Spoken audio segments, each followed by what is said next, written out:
요즘 한국 여행 오는 외국인들 루트를 보면요, 예전이랑 조금 달라졌습니다. 예전엔 경복궁, 남산, 명동, 한강, 삼겹살집 뭐 이런 느낌이었다면 요즘은 올리브영 어디가 제일 커요? 다이소 뷰티 코너 어디가 좋아요? 약국에서 꼭 사야 하는 게 뭐예요? 이런 게 필수 코스로 굳어진 느낌입니다. 이쯤 되면 관광이 아니라 거의 뷰티 원정대 느낌인데요. 캐리어를 비워서 왔다가 마스크팩, 세럼, 쿠션, 립 틴트, 연고, 헤어템 등등 이런 것들로 꽉꽉 채워서 간다고 합니다. 그만큼 지금 K뷰티는 한국 화장품이 조금 인기 있다, 이 정도 수준이 아닙니다. 이제는 전 세계 소비자들이 실제로 사고, 쓰고, 추천하고 재구매하는 하나의 강력한 소비 트렌드가 됐습니다. 그래서 오늘은 K뷰티가 왜 이렇게 강한지, 외국인들은 왜 올리브영, 다이소, 약국으로 몰리는지, 이게 단순 유행인 건지 아니면 진짜 경쟁력인지 한번 이야기해 보겠습니다. 머니스토리의 이종훈입니다.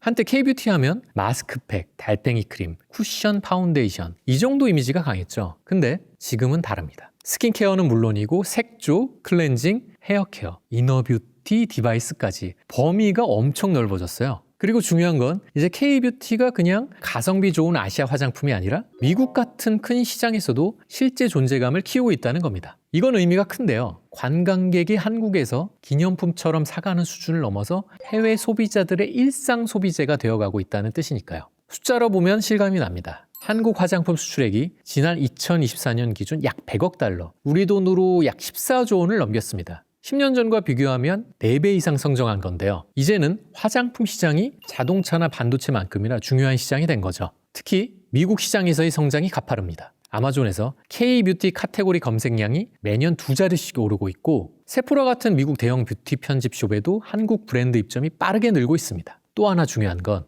그간 우리가 잘 알고 있던 아모레퍼시픽의 설화수, LG생활건강의 후등, 이 대기업들만 잘하는 게 아니라는 겁니다. 뷰티 디바이스를 앞세운 메디큐브의 APR부터 시작해서 코스알엑스, VT, 아누아, 조선미녀, 달바 등 중소인디 브랜드들도 정말 빠르게 떠오르고 있습니다. SNS에서 입소문이 나고, 틱톡에서 성분 설명이 뜨고, 아마존의 리뷰가 쌓이고, 그러다가 갑자기 이 브랜드 한국 거였네? 이런 식으로 퍼지고 있어요. 즉, K뷰티의 힘은 한두 개의 스타 브랜드에서만 있는 게 아니라 새로운 브랜드가 계속 나오는 한국 생태계 자체에 있는 겁니다. 그럼 왜 하필 올리브영, 다이소, 약국을 찾게 되는 걸까요? 이 부분이 재밌습니다. 외국인 관광객 입장에서 한국은 일종의 뷰티 놀이터처럼 보이거든요. 근데 그 중에서도 핵심 채널이 있는 겁니다. 먼저 올리브영은 외국인 입장에서 그냥 드럭스토어가 아닙니다. K뷰티 트렌드를 한 번에 훑을 수 있는 오프라인 검색 엔진 같은 곳이죠. 틱톡이나 인스타 같은 SNS에서 봤던 아이템들을 직접 테스트하러 오는 겁니다. 브랜드 많죠. 테스터 많죠. 진열 직관적이죠. 요즘 잘 나가는 제품이 한눈에 보입니다. 쉽게 말해 지금 한국에서 뭐가 핫한지를 가장 빠르게 체험할 수 있는 공간입니다. 일종의 쇼룸으로 통하고 있는 거죠. 다이소는 또 역할이 다릅니다. 다이소의 힘은 역시나 놀라운 가성비입니다. 외국인 입장에서는 이 가격에 이 퀄리티가 나온다고? 이런 충격이 꽤 큽니다. 게다가 요즘은 뷰티 카테고리가 점점 다양해져서 이제는 단순한 생활용품 매장이 아니라 저가 뷰티의 실험장이자 입문 채널 같은 느낌이 강해졌습니다. 대기업들도 이제 다이소 전용 라인을 따로 출시하면서 다이소를 시장의 테스트 베드로 사용하고 있습니다. 그리고 약국. 약국은 진짜 한국만의 독특한 매력인데요. 외국인들이 약국에서 기능성 제품, 연고, 피부 진정템 같은 걸 사는 이유는 결국엔 신뢰감 때문입니다. 화려한 광고보다 제약사 기반인 제품에 대한 신뢰가 있으니까 이건 뭔가 진짜 효과가 있을 것 같은데? 이런 감정이 드는 거죠. 세 곳을 정리하면 이겁니다. 올리브영은 트렌드, 다이소는 가성비, 약국은 신뢰. 이 세 개가 조합이 되니까 한국이 뷰티 쇼핑의 목적지가 될 수 있는 거죠. 그리고 지금 K뷰티가 강한 진짜 이유는 더 이상 그냥 바르는 제품만 파는 게 아니라는 데 있습니다. 이제는 루틴을 팝니다. 습관을 팔고, 관리 문화를 팔고, 라이프 스타일을 파는 거죠.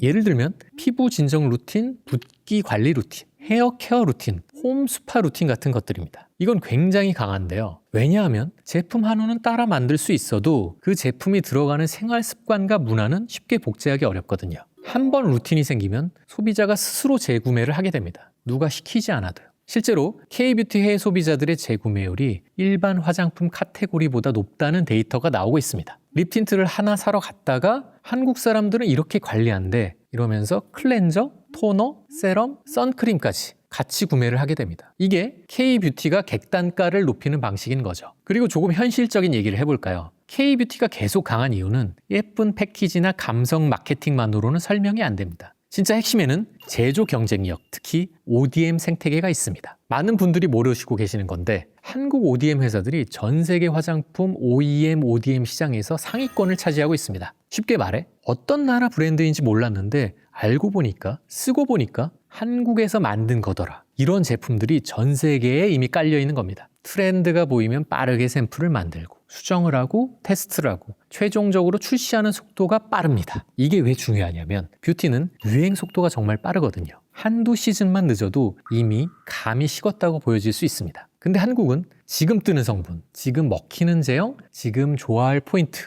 이런 것들을 상대적으로 빨리 제품으로 바꿔냅니다. 즉 K뷰티의 진짜 경쟁력은 하나의 히트작이 아니라 히트작을 계속해서 만들어내는 시스템에 있습니다. 신생 브랜드가 아이디어만 있으면 빠르게 샘플을 받고 수정을 하고 6개월 안에 출시하는 구조. 이게 다른 나라들은 쉽게 따라오기 힘든 부분입니다. 여기에 앞으로 더 붙을 수 있는 게 AI와 데이터입니다. 뷰티는 감성 산업 같지만 사실은 굉장히 데이터가 중요한 산업이기도 하거든요. 요즘 어떤 성분이 뜨고 있는지, 어떤 키워드가 SNS에서 반응이 좋은지, 어떤 제형 표현이 클릭을 많이 받고 있는지, 각 연령대에서 어떤 고민을 자주 검색하는지 이걸 빠르게 읽어내면 제품 기획이 훨씬 정교해질 수 있죠. 원래도 한국은 시장 반응 속도가 굉장히 빠른 편인데 여기에 AI까지 붙게 되면 트렌드 포착, 제품 기획, 출시, 반응 확인까지 이 사이클이 더 빨라질 수 있는 거죠. 그러면 K뷰티는 단순 유행이 아니라 지속적으로 진화하는 구조적인 경쟁력을 갖출 확률이 높습니다. 지금 K뷰티가 강한 이유는 한류만으로는 설명이 되지 않습니다. 물론 한류가 문을 열어준 건 맞아요. 하지만 그 안에서 실제로 소비자를 붙잡은 건 제품력, 가격, 속도, 체험, 그리고 생태계입니다. 올리브영은 트렌드를 보여주고 다이소는 진입장벽을 낮추고 약국은 신뢰를 더하고 브랜드는 빠르게 뜨고 제조사는 그걸 실현하고 있죠. 그래서 K뷰티는 이제 그냥 화장품 산업이 아니라 한국식 관리 문화를 수출하는 산업에 가까워지고 있습니다. 그리고 그건 꽤 오래 갈 수 있는 힘이에요. 유행은 꺼질 수 있지만 습관은 오래 남으니까요. 여러분은 외국인 친구가 한국에 오면 이건 꼭 사가라 하고 추천하고 싶은 뷰티템이 있으신가요? 여러분의 필수템을 댓글에 같이 남겨주세요. 지금까지 머니스토리의 이정훈이었습니다. 감사합니다.